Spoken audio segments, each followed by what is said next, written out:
And then we wanted to spend a few minutes on the New England Patriots hiring Mike Vrabel, officially announced yesterday after firing Jerod Mayo after 1 year. They've gone back to old friend Mike Vrabel, who is not part of the Bill Belichick coaching tree, but he just played for Bill Belichick. So it's not a coaching tree. Who makes that call? What? Who makes that call? It's not the coaching tree. According to you? Yeah, it's like he's part of like Urban Meyer's coaching tree. He's part of Urban Meyer. He never coached under Bill Belichick, therefore you're not right, part but of the who tree. makes the determination that that's what makes you part of the tree? Logic. He's a coach that came from under Bill Belichick at some point. No, then you would say he's from Bill Cowher's coaching tree, because he played for Bill Cowher. Okay, he could be under both. I mean, coaches have coached under two different coaches. Like there are coaches that have coached under both Kyle Shanahan and Sean McVay. Vrabel's his own coach, his own tree. It's my tree. Planting my own damn tree. I'm just saying the history of the Bill Belichick coaching tree has not gone well. The people that have coached under Bill Belichick and then coached elsewhere. Vrabel never coached under Bill Belichick, and I think that's a distinct difference. Yeah. Anyway, he takes over for New England. Your thoughts?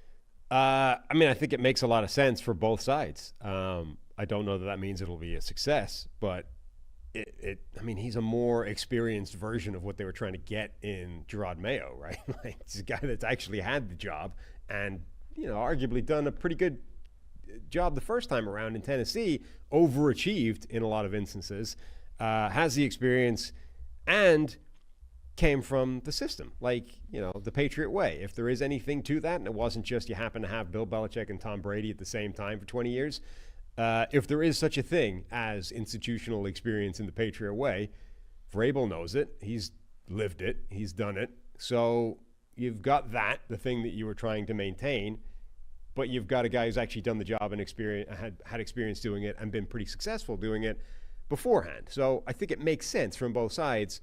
However, the biggest problem in New England is still you have the worst offensive line and receiving core in football, and you need to fix that quite quickly. Yeah, interesting 6-year run from Vrabel in Tennessee. He took over a team. Remember, Mike Mularkey was the head coach in 2016 and 17 in Tennessee. They were 9-7. So they fired Mularkey, bring in Mike Vrabel, and they go 9-7 the next 2 years. But one of those years they go to the AFC Championship, 2019. Right. So they go 9-7, then win the go to the AFC Championship, upset the Ravens in the playoffs on their way there with Ryan Tannehill. Right? So then they go 11-5 and 12-5 in 2020 and 21. And in 21, I think they had the number 1 seed and lost in the first round to the Cincinnati Bengals. So that 3-year stretch of, if you go back, remember how many times we came in here, we're like, who just made plays for this Tennessee defense? Yeah. It was like no-name defense plus Jeffrey Simmons for a few years there, where they completely overachieved to the point where I thought Mike Vrabel was the next Mike Tomlin, right? Impossible for this guy to lose. Doesn't matter what you give him, he'll make do. Got the best out of Ryan Tannehill. And also they had Derrick Henry, they had A.J. Brown, they had the dudes there. But he got the best stretch of play out of Ryan Tannehill and went to the playoffs. Yeah. It's also worth remembering that, Vrabel was effectively fired because he didn't play well with others. Let's put it that way. He was pissed off when they traded away A.J. Brown. Like, you can start looking at the personnel decisions that were made in Tennessee and say, maybe Mike was right almost all of the time here. Now you've got him, presumably he's not, like, Elliot Wolf is still there, right, in New England. Yep. So you've got this whole dynamic of, well, okay, how does this work? What is the structure here? Who's making the personnel decisions? How much power does Mike Vrabel have in this dynamic?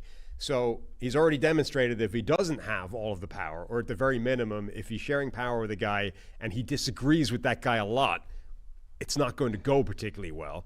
So that's a question mark. A two-part question. Number one, how much power does Mike actually have here? Number two, if the personnel power is still staying with Elliot Wolf and Mike disagrees with personnel decisions, how does that go down? These are all things that need to play out for us to figure out how this is going to work. But based off the previous evidence, I would suggest we start to listen to Mike a lot more about personnel, because he seems to have been right most of the time when there was disagreement in Tennessee. He didn't want to trade A.J. Brown, right? The whole thing. So that was the last 2 years after those good stretches. The last 2 years, they win 7 games in 2022, 6 games in 2023, and kind of a surprising firing last year at this time that they moved on. And Tennessee wanted to modernize their front office. They didn't want Mike Vrabel to just be the one voice. They wanted to have they added a whole new analytics department, all these different things. Now they're picking number 1 overall, by the way, Tennessee. Right. And Vrabel's in New England. So yeah, that whole dynamic, and we've talked a lot about Elliot Wolf, second year really officially as GM, but he had some personnel power with Belichick, but uneven start times, always curious. So yeah, it'll be interesting to see what Vrabel's personnel power does look like. But again, there was a point in his career where it looked like he's going to elevate rosters no matter what's going on. The Elliot Wolf thing is interesting because on the one hand, you got Drake May right. That's like the biggest decision you made in the draft a year ago. But then nothing else from that draft came good, with the exception of the best quarterback in the draft, Joe Milton. But like, we're like, at that time, okay, you decided not to trade down. You picked your quarterback. Now your quarterback has the worst offensive line and receiving core in the NFL on paper. How are you going to fix that? And they hit both those positions hard in that draft, right? For the next 4 picks were all wide receivers or offensive linemen. After Drake May, none of those guys have been good for them. So now they're rookies, like most rookies tend to struggle. But to get nothing out of those 4 picks is a problem. So I could see them drafting in a similar way, where it's multiple linemen, multiple pass catchers this year. You have to, right? Yeah. I mean, I think they should do other things as well, but this is not a good offseason for veteran offensive linemen or wide receivers. So you're going to need to draft in volume again, and like at some point you need to get some of those picks right. Otherwise, you didn't fix the issue, and that might undermine the one good thing you did, which is draft Drake May. So the jury, I think, is very much still out on Elliot Wolf as a personnel guy.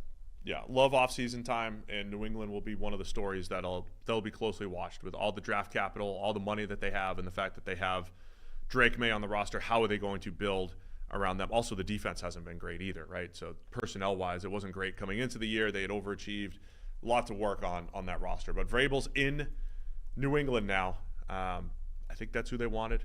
They got their guy. Yeah. They didn't hire him last year. They gave Jerod Mayo a shot, and I also think that they feel like they failed quickly, moved on quickly, and got to the right spot at this point. It did seem, the 2+2 answer was when they fired Jerod Mayo 6 minutes after the game ended. It's like with a statement, with a pre-prepared statement, be like, hey, this was a hard decision for everybody.